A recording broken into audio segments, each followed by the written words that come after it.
Guys, গতকাল রাতে কিন্তু আমি একটা র্যান্ডমলি মেসেজ দিই এবং আমার সেই মেসেজ ছোট একটা বাচ্চা ছেলে এবং একটা মেয়ে পড়ে, আর তারা এমন এমন কিছু কথা বলতেছিল যেটা শোনার পরে কিন্তু আপনার খাড়ায় যেতে পারে। না মানে আমি গায়ের লোমের কথা বলছি। তো যাই হোক গাইস, আপনারা কথাগুলো আগে শুনেন। ভাইয়া তোমার সবকিছু কত বড় বড় হয়েছে ভাইয়া, বিয়া করার উপযোগী হয়েছে। এই শালার পুত তোর কি মুসলমানি করাইছে? তা তো করাইছে এই শুরুতেই, এখন শুধু বিয়াটা করানো বাকি। এই শালার পুত তুই কি চাকরি বাকরি কিছু করস? তুই যে বিয়া করতে ফালাইতেছস? চাকরি করা লাগবো না, আমার বাপের টাকাটি খাইবো কেনা। বাপের টাকা তোর মায়ে খাইবো, তোর মারই তো এখন তোর ভালো করে বয়স হয় নাই।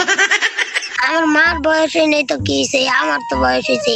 আমার বউ লাগবো, আমার আর এই কষ্টের জীবন ভালো লাগে না। আমার মার অনেক কষ্ট হয় কাম কাজ করতে।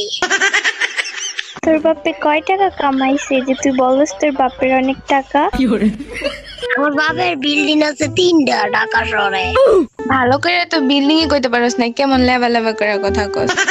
তাইলে অসুবিধা কি, টাকা তো আছে, এই ধর টাকা দাও টাকায় দিই।